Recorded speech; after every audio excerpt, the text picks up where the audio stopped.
Salam. Selamat hari Natal dan menyambut tahun baru besok. Haleluya. Kita mengucap syukur kalau selama ini Tuhan tuntun kita tidak kurang satu apapun juga. Tuhan sungguh baik, teramat baik buat kita semuanya. Kita memasuki tahun yang baru dengan hati yang baru, dengan pikiran yang baru, dengan cara yang baru. Hanya firman Tuhan yang menuntun kita tepat dan tidak pernah salah. Dunia akan hancur dengan keinginannya, tetapi kerajaan Allah kekal selama-lamanya. Amin. Dunia akan hancur, tetapi iman percaya kita tidak pernah hancur. Harta yang sesungguhnya adalah iman kita. Iman kita yang kita bawa mati. Harta kita tinggal, tapi iman kita dibawa sampai mati. Katakan amin. Haleluya. Matius 13 ayat 33. Dan ia menceritakan perumpamaan ini juga kepada mereka. Hal kerajaan surga itu seumpama ragi yang diambil seorang perempuan dan diadukkan ke dalam tepung terigu 3 sukat sampai kamir semuanya. Tubuh jiwa rohnya kita harus kamir. Firman Tuhan gak cukup di pikiran, tetapi harus merasuk dalam hati, menjadi gaya hidup kita. Gak cuma beragama itu cuma di pikiran. Mengikut Tuhan itu harus sampai di hati, melekat seperti ranting kepada pokoknya. Ranting itu kalau melekat pada pokoknya, nutrisinya, sumbernya, vitaminnya dari pokoknya. Setiap orang yang mengandalkan Tuhan tidak kekurangan. Tuhan menjamin kita. Musimnya bisa 4 kali, tetapi setiap musim kita berbuah. Di dalam Tuhan kita tidak pernah kenal musim, selalu berbuah. Katakan amin. Tahun 2023 orang meramalkan, banyak orang ngomong ini tahun kegelapan, banyak kerusuhan. Tapi iman percaya kita, tahun berganti tahun ada Yesus, kita ditolong Tuhan. Amin. Jangan takut. Saya selalu melawan. Kita ini tinggal dalam kerajaan yang tidak tergoncangkan. Ada ramalan, ada mimpi-mimpi yang membuat orang takut. Firman Tuhan tidak membuat orang takut. Firman Tuhan membuat kita percaya diri. Bersama Yesus kita melakukan perkara yang dahsyat. Usahaku pasti berhasil, keluargaku pasti berhasil. Semuanya kita imani dengan kasih Tuhan. Rasa takut membuat kita gak berhasil. Sebagai orang percaya kita dipanggil untuk menjadi agen perubahan. Ragi itu cuma sedikit, dicampur dalam adonan, diputar-putar sampai hamil semuanya, sampai rata semuanya. Jemaat kita yang ada di negara itu ada yang usaha pabrik roti. Persis saya tahu bikinnya, cara ngaduknya, lalu dimasukkan ke pengadukan yang besar, 2 karung dimasukkan. Dan mereka terbiasa.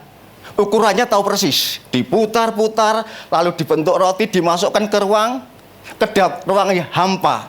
Selama 15 menit, udah mengembang, lalu ditarik, baru dimasukkan ke oven. Dari roti yang kecil tadi, saudaraku, makan roti seperti makan angin. Kalau buat saya makan 3, enggak kenyang saya. Karena apa? Kita makan angin cuma segini, dibentuk modelnya macam-macam, diisi apa, lalu di oven jadi gede sekali.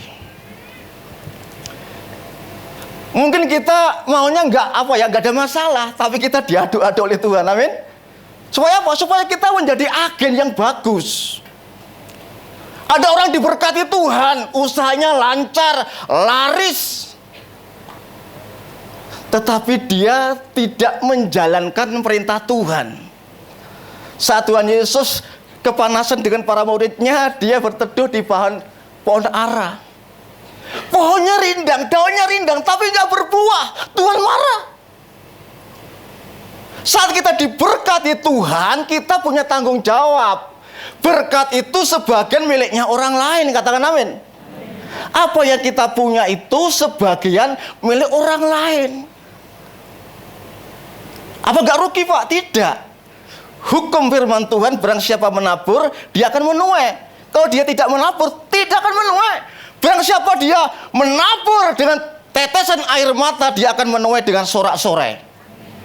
Orang benar tidak akan meminta-minta roti, tetapi orang benar akan menikmati kasih Tuhan, memberkati orang lain. Amin. Memberkati orang lain, karena Tuhan nggak mau berhutang dengan kita. Konsep pengaruh kerajaan yaitu memiliki pengaruh yang dalam dan tersembunyi namun berdampak besar. Di Indonesia nggak begitu banyak orang Kristen jumlahnya. Kita ditempatkan di Banjar, kalau di Bali di Banjar, satu Banjar besar itu paling-paling ada 2-3 kakak. Tapi harus bermanfaat di sana. Nggak boleh independen, nggak boleh nutup diri, temboknya tinggi, nggak mau bergaul dengan mereka. Kalau kita memenangkan jiwa menjadi agennya Tuhan, kita harus salam kepada semua orang. Amin. Salam, sehingga menjadi berkat bagi orang lain. 3 langkah hidup yang bisa menjadikan kita agen perubahan. Yang pertama yaitu melupakan kepahitan masa lalu. Setiap kita pernah mengalami yang namanya kepahitan masa lalu, baik dengan orang tua, baik dengan orang lain. Pernah ditipu, pernah dikhianati, sakit. Dan tahun ini harus kita tinggal. Katakan amin. Aku tidak mau lagi membawa dosa masa lalu. Mungkin suamimu yang jengkelkan itu, kecantol wewe gombel, tinggalkan sudah. Doakan saja. Nanti kalau sudah bosan balik dewe. Nanti kalau udah bosan balik sendiri. Setiap kita punya kepahitan masa lalu. Katakan amin. Yang amin merasakan ya. Yang tidak luar biasa. Setiap kita pernah ditipu orang tua kita. Kenapa aku lahir dalam keluarga yang miskin? Kita nggak puas dengan keadaan kita. Tapi itu semua harus kita tinggalkan. Manusia baru kita, manusia baru Tuhan. Di dalam diri kita ada Yesus. Katakan amin. Ada Yesus. Melupakan kepahitan masa lalu. Ada orang yang belum bisa move on. Pak Yusuf, saya dulu kaya raya. Rumah saya di Denpasar, Pak Yusuf, lantai 3. Gara-gara trending Pak Yusuf hancur. Hancur, akhirnya jual rumah, ya bla-bla nyaru utang, balik ke negara. BTN kecil gitu. Stres ya. Orang itu kalau terikat dengan harta benda, kita diberkati, kita kaya, itu mujizat. Katakan amin. Anugerah, tapi bukan standarnya kita kaya. Saat dia kehilangan hartanya, dia stres kayak orang gila. Lalu ketemu sama saya, Pak Yusuf mendoakan ada orang stres baru, orang Kristen, namanya Deborah. Lalu saya mendoakan dia, namanya stres sudah, gulung-gulung mandi, gak mau, pokoknya dia gak rela. Dia gak rela. Kenapa aku miskin, gak punya apa-apa? Saya doakan, Ci, ikhlas Ci. Kalau suaminya ikhlas, Pak Yusuf, duit gak dibawa mati aja. Luar biasa. Istrinya gak ikhlas, gak bisa. Kenapa seperti ini? Tuhan gak adil, Tuhan gak tolong. Saat dia stres, kita doakan tiap hari, Cik, sabar. 2 minggu, 3 bulan mulai agak waras, mulai mandi, mulai cantik lagi, cantik. Saat dia dandan cantik. Cik, ayo Cik, sudah kembali ke Tuhan, cari Tuhan saja. Wong kita mati nggak apa-apa kok. Akhirnya dia mulai ke gereja. Sama saya deket, pulang gereja saya, udah waras ini ya, Pak Yusuf ayo makan. Nggak usah Cik, karena dia sama saya deket, akhirnya ayo pokoknya mau makan. Ikutlah saya makan. Saat di meja makan itu dia marah-marah. sudah gembira naruh salah, dimaki-maki, kamu salah, harus seperti ini. Yang punya diam saja. Ikan bakar, salah naruh, seharusnya itu dia apa? Habis dibakar begini kan? Selalu naruh, tengkurap dia, matanya mentolong. Marah dia. Saya mana tega makan ikan ini, matanya masih mentolong katanya. Sakit marahnya yang punya itu jengkel. Naruh minuman salah, naruh ikan salah, karena hatinya belum beres, belum pulih. Saudara, kalau cerewet, hatimu belum pulih. Mendingan itu, ini nggak bener, ini pindah restoran. Tinggal hari ini cukup lah, nggak balik lagi kan gitu. Nggak usah dimaki-maki orangnya. Ini orang kedar lagi yang punya. Dari mana, Bu? Dari gereja, bangga dari gereja. Habis itu maki-maki orang, saya, aduh Tuhan. Akhirnya apa? Orang itu marah, gak usah bayar. Marah loh. Marah, gak usah bayar. Pulang sana, pulang. Saya pendeta, aduh. Dia siali rek, diajak makan aja gak jadi. Dimarah-marah orang lagi gara-gara apa? Naruh ikannya itu salah, gitu aja. Ikan bakar mau ditengkurupin, mau diapakan ikan bakar kan? Gara-gara ikan bakar salah naruh harus begini. Mungkin gini, matanya masih kelihatan bening. Marah betul dia, marah cerewet minta ampun. Aduh Tuhan, ternyata dia masih stres. Ternyata dia masih stres. Nggak, di sini nggak ada ya, nggak ada. Kalau ada bertobat itu. Cerewetnya minta ampun ya Tuhan. Kalau kita dibilang pulih tapi masih cerewet begitu gak bisa. Kerajaan Allah itu suci, benar, kudus, sabar, kasih. Kalau suka cerewet gitu pasti nggak ngakar dia, nggak ngefek. Aku sabar, yang penting mau ke gereja. Pas kita khotbah hari Minggu ada gempa bumi. Pak Yusuf, gempa bumi, saya ditarik. Nggak apa-apa dekat sama saya ini kan ada umat banyak. Ratusan, Pak Yusuf gempa, ayo lari. Enggak Ci lah, lari, tetap di mimbar begini. Lari sendirian, nggak ada yang ikut lari, malu dia. Alah, katanya, udah bahaya kok nggak mau keluar semua. Kamu aja yang hatimu belum beres. Mau gempa goyang dikit aja udah takutnya minta ampun. Gereja ini dibangun dengan kekuatan, amin. Udah dihitung lah. Nggak akan roboh. Karena dia belum pulih, takut nyawanya hilang. Pak Yusuf gempa, ayo lari. Lari gimana kalau imannya pendetanya rapuh, jemaatnya gimana? Pindah gereja semua. Ibaratnya itu jemaatnya lari, pendetanya, aku kan berdiri. Ibaratnya seperti itu saudaraku. Jemaatnya imannya lemah, lari semua, kita masih bertahan. Ikut Tuhan itu hitungannya bukan harta. Harta yang paling mulia itu iman kita. Amin. Iman kita luar biasa. Kejadian masa lalu itu bisa menghambat pertumbuhan iman kita. Kejadian pasal 1:51-52, Yusuf memberi nama Manasye kepada anak sulungnya itu sebab katanya, Allah telah membuat aku lupa sama sekali kepada kesukaranku dan kepada rumah bapakku, dan kepada anaknya yang kedua diberinya nama Efraim sebab katanya, Allah membuat aku mendapat anak dalam negeri kesengsaraanku. Yusuf tidak mengingat masa lalu bahwa dia pernah dimasukkan ke dalam sumur. Dia pernah dijual oleh saudaranya.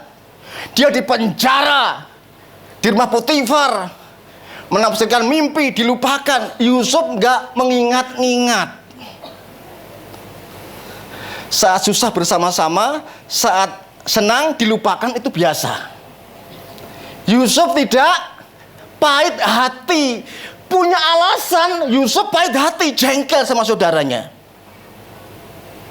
Tapi tidak ada keluar sumpah serapah, karena Yusuf dekat dengan Tuhan. Orang dekat dengan Tuhan itu sabar. Katakan amin. Sabar. Yusuf akhirnya diangkat Tuhan menjadi perdana menteri. Dia tidak membalas kejahatan dengan kejahatan. Pada waktu kelaparan di Israel, keluarganya ngungsi di Mesir. Lalu singkat cerita ketemu dengan Yusuf. Yusuf kenal dengan dia. Orang susah gampang dikenali. Saya nggak nyinggung ya. Gayanya tahu lah orang susah. Jalannya nggak punya pengharapan, mukanya waduh. Mukanya itu apa ya, sudah menunjukkan penderitaannya. Berkerut sebelum umurnya. Kalau umur 60 tahun ke atas sudah wajar, tapi kalau umur 40 sudah berkerut. Peta kehidupannya sangat sedih sekali. Yusuf kenal saudaranya, bukan kan, tapi dia nggak langsung nyapa saja, nyapa baik. Mana adikku Binyamin? Kesini lagi ya, nanti bawa orang tuamu Yakub. Baru Yusuf menunjukkan dirinya, aku anakmu Bapak, aku saudaramu. Beli. Aku saudaramu Yusuf. Dia malu sekali. Orang yang dibuang, orang yang jual itu ternyata menjadi orang sukses. Haleluya. Siapa yang di sini suka diomongin orang? Tandanya orang sukses. Nggak ada orang ngomongin di belakang, yang di belakang itu badannya gendut, nggak ada. Karena apa? Kita fokus ke depan. Hanya orang di belakang banyak ngomong. Gaya sepatunya baru, gaya bajunya baru. Karena iri. Urapan Tuhan nggak ngiri, tapi kalau diberkati Tuhan orang iri. Anak-anak Tuhan pasti diberkati Tuhan. Karena apa? Nutrisinya, berkatnya, kekuatannya dari pokoknya. Nggak usah minta. Orang benar terpelihara sempurna oleh Tuhan. Saya bertobat tahun 93-95, saudaraku. Saya dulu betul-betul hidup dalam apa ya? Dalam kesulitan besar. Lihat orang kaya, pengennya saya merampok. Benar, saudaraku. Sekarang berbalik. Saya tahu persis, karena apa? Saat kita naik mobil, kita keluar bawa tas, itu banyak orang nggak suka, saudaraku. Enak airnya. Cecok apa aja ya? Orang Surabaya. Hidupnya kok enak sekali ya. Dia ngiri, dia marah. Makanya petobat pertama kali yang saya layani adalah di kapal feri Gilimanuk Ketapang. Saat malam-malam itu sepi penumpangnya, ada orang jual topi, jual kaset, tiba-tiba itu saya bawa pisau saya. Mas, minta dompetnya, minta duitnya. Saya kan biasa begitu. Saya dulu seperti itu. Kenapa kamu minta duit maksa? Lapar kamu? Nanti aja. Dari kapal turun nanti cari lalapan. Gak usah marah-marah. Saya teriak, kamu nanti digebukin orang. Akhirnya dia diam, dimasukkan pisaunya lagi. Ajak makan lalapan, kenyang. Kalau nanti lapar ke rumah saya, kita kasih alamat. Bapak dari mana sih? Saya pendeta. Walaupun ganteng-ganteng gini pendeta, men. Saya khotbah di Banyuwangi, naik kapal perahu itu. Saya santai aja. Nyawa saya hilang saat ini nggak masalah, ke surga saya. Tahu tujuannya, kalau bisa ya jangan. Kan baru nikah anak satu, 5 tahun, kan sayang sudah. Kalau bisa jangan. Ajak makan, pulang ke rumah, ya selesai. Lalu seminggu kemudian dia datang bawa golok, orang Madura. Saya pikir mati. Saya nggak takut mati saat orang bawa golok, takut mati saya. Langsung saya diem-diem, masuk, hadapin. Ada apa? Bapak di rumah ya? Iya, ini Pak, saya pulang dari Madura ini. Saya bawa oleh-oleh untuk Bapak ini. Dibuka golok. Saya pikir kamu bunuh Bapak. Ngapain saya bunuh Bapak? Orang baik. Wah, orang baik. Dan singkat ceritanya dia bertobat. Kita nggak usah marah.